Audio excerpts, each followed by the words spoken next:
اعوذ باللہ من الشیطان الرجیم بسم اللہ الرحمن الرحیم. السلام علیکم ڈیئر اسٹوڈنٹس.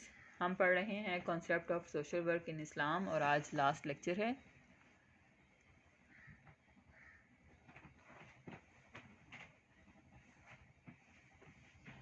جی یہاں سے رہتا تھا ہمارا. Moreover, social work talks about making people aware of their potentials, capabilities, talents, etc., so that they will become self-sufficient and independent enough to take decisions important in their life. Similarly, Islam has never called upon Muslims to lead a life of dependence on charity.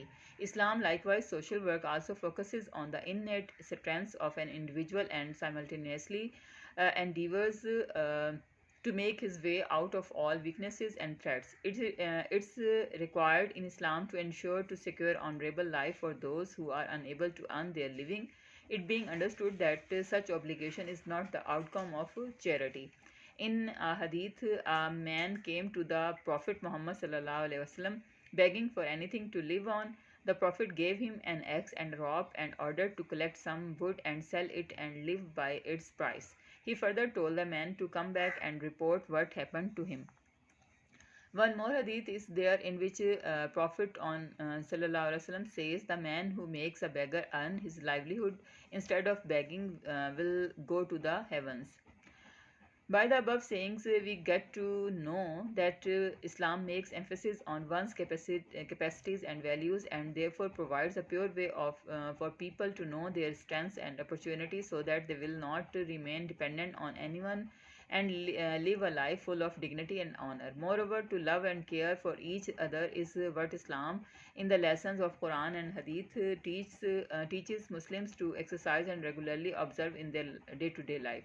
Islam unequivocally prescribes discrimination on the basis of color, caste, creed, or position. The concept of brotherhood or fraternity permeates all Islamic rituals, customs, and community living.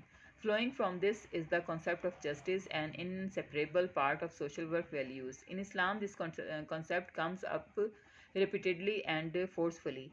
When you judge between people, lays down the Holy Quran, you should judge with a sense of justice. The above command for Muslim is replicated in another Quranic verse. Allah commands justice and good conduct and giving to relatives and forbids immorality and bad conduct and oppression. He admonishes you that perhaps you will be reminded.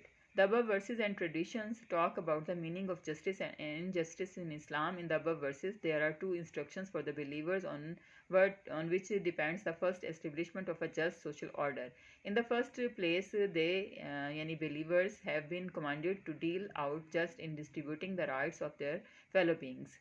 The claims of every individual should be determined as to ensure his moral, social, economic, legal, political, and personal rights. Secondly, the believers have been ordered to do good to the fellow creatures. Being at the primary levels in the teachings of Islam, serving family, neighbors, travelers, underprivileged, etc., and giving sadaqah in the form of zakah, donations, etc., are the attributes which constitute the highest levels in Islam, or we would say the both qualities are what Islam strongly commands Muslims to do on regular basis. At the secondary level, it is to nurture the innate capacities of helpless and disadvantaged lot and extend in true fulfillment and enjoyment the rights of all individuals in society irrespective of their belief, and thus implies the meaning and description of social work in Islam. مزید یہ کہ social work لوگوں کو ان کی صلاحیتوں، قابلیتوں اور ان کے ہنر وغیرہ سے آگاہ کرنے کے بارے میں بات کرتا ہے تاکہ وہ سب اس قدر خود کفیل اور خود مختار ہو جائیں کہ وہ ایسے فیصلے خود کر سکیں جو ان کی زندگی کے لیے اہم ہوں. اسی طرح سے اسلام نے کبھی بھی مسلمانوں سے خیرات پر انحصار کی زندگی گزارنے کا مطالبہ نہیں کیا ہے. اسی طرح سوشل ورک کی طرح اسلام ایک فرد کی فطری طاقت پر بھی توجہ مرکوز کرتا ہے اور بیک وقت کوشش کرتا ہے کہ وہ تمام کمزوریوں اور خطرات میں سے اپنا راستہ نکال سکیں. اسلام میں اس چیز کی ضرورت پر زور دیا جاتا ہے کہ ان لوگوں کے لیے اعزاز کی زندگی کو یقینی بنانا جو روزی کمانے سے قاصر ہیں. یہ انڈرسٹوڈ ہے کہ اس طرح کی اوبلیگیشن جو ہے چیریٹی کا ہی نتیجہ نہیں ہے. ایک حدیث میں پیارے نبی صلی اللہ علیہ وسلم کی حدیث ہے کہ حضرت انس رضی اللہ عنہ سے روایت ہے کہ ایک انصاری صحابی پیارے نبی صلی اللہ علیہ وسلم کی خدمت میں آئے اور آپ سے سوال کیا. یہ پورا واقعہ میں بتاتی ہوں آپ کو، یہاں پر مختصر لکھا ہوا ہے. جب آپ کے پاس وہ آئے اور آپ سے سوال کیا تو آپ نے ارشاد فرمایا کہ تمہارے گھر میں کوئی چیز ہے؟ جواب دیا کہ ہاں، ایک ٹاٹ ہے جس کے کچھ حصے کو ہم پہنتے اور اوڑھتے ہیں، کچھ کو بچھاتے ہیں، اور ایک پیالہ ہے جس میں ہم پانی پیتے ہیں. آپ نے فرمایا دونوں چیزیں لے آؤ. وہ دونوں چیزیں لے کر آئے. پیارے نبی صلی اللہ علیہ وسلم نے ان چیزوں کو اپنے ہاتھ میں لیا. فرمایا انہیں کون خریدے گا؟ ایک شخص نے کہا میں ان دونوں کو 1 درہم میں خریدتا ہوں. آپ نے فرمایا 1 درہم سے زیادہ کون دے گا؟ آپ نے یہ بات 2 یا 3 مرتبہ فرمائی، گویا آپ یہ چیزیں نیلام فرما رہے تھے. ایک دوسرے آدمی نے کہا میں ان دونوں کو 2 درہم میں خریدتا ہوں. آپ نے بولی اسی پر ختم کر دی اور سامان اس آدمی کو دے دیا اور اسے 2 درہم لے کر انصاری صحابی کو دیے اور فرمایا کہ 1 درہم کا کھانا وغیرہ خرید کر گھر والوں کو دے دو اور دوسرے درہم کا کلہاڑی کا پھل خرید کر میرے پاس لاؤ. چنانچہ انہوں نے آپ کی ہدایت پر عمل کیا. پیارے نبی صلی اللہ علیہ وسلم نے اس میں لکڑی کا دستہ اپنے دستے مبارک سے لگایا اور فرمایا کہ جاؤ لکڑیاں کاٹ کر لاؤ اور بیچو، اور دیکھو 15 دن تک میں تمہیں نہ دیکھوں. چنانچہ وہ جنگل سے لکڑیاں لا کر فروخت کرتے رہے. جب 15 دن پورے ہوئے تو وہ 10 درہم کما چکے تھے. کچھ کا کپڑا خریدا، کچھ کا کھانا. آپ نے ان کی محنت مزدوری کی کمائی کو دیکھ کر فرمایا یہ تمہارے لیے اس سے بہتر ہے کہ قیامت کے دن مانگنے کی وجہ سے تمہارے چہرے میں برا نشان ہو. یعنی جو مانگنے والا ہوتا ہے نا، اس کے چہرے پر برا نشان قیامت کے دن آئے گا.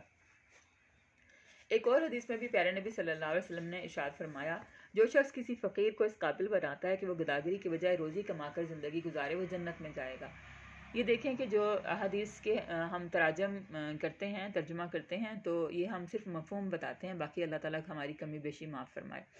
یہ جتنے بھی اقوال تھے جو اوپر ہم نے پڑھے ہیں، ان سے ہمیں یہ معلوم ہو جاتا ہے کہ اسلام کسی کی صلاحیتوں اور اقدار پر زور دیتا ہے، اور اسی وجہ سے لوگوں کو ان کی طاقت اور مواقع کا پتہ چلانے کا ایک ایسا صاف طریقہ مہیا کرتا ہے تاکہ وہ کسی پر انحصار نہ کریں اور وقار اور عزت سے بھرپور زندگی گزاریں.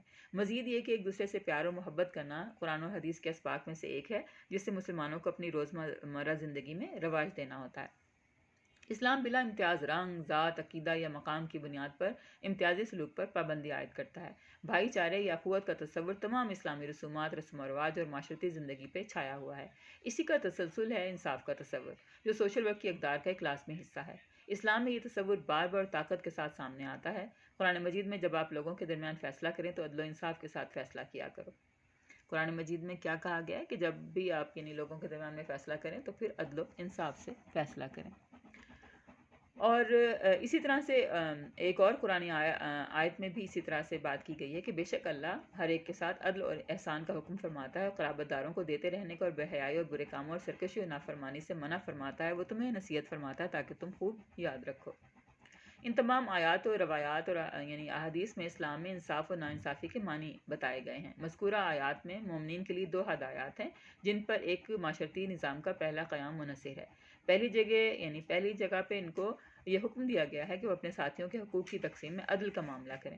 ہر فرد کے کلیمز کو اتنا ڈٹرمن ہونا چاہیے کہ اس کے اخلاقی، معاشرتی، معاشی، قانونی، سیاسی اور ذاتی حقوق کو یقینی بنایا جا سکے. دوم یہ کہ مومنین کو حکم دیا گیا ہے کہ وہ اپنے ساتھیوں کے ساتھ بھلائی کریں. اسلام کی تعلیمات میں بنیادی سطح پر کنبے، پڑوسیوں، مسافروں، پسماندگان وغیرہ کی خدمت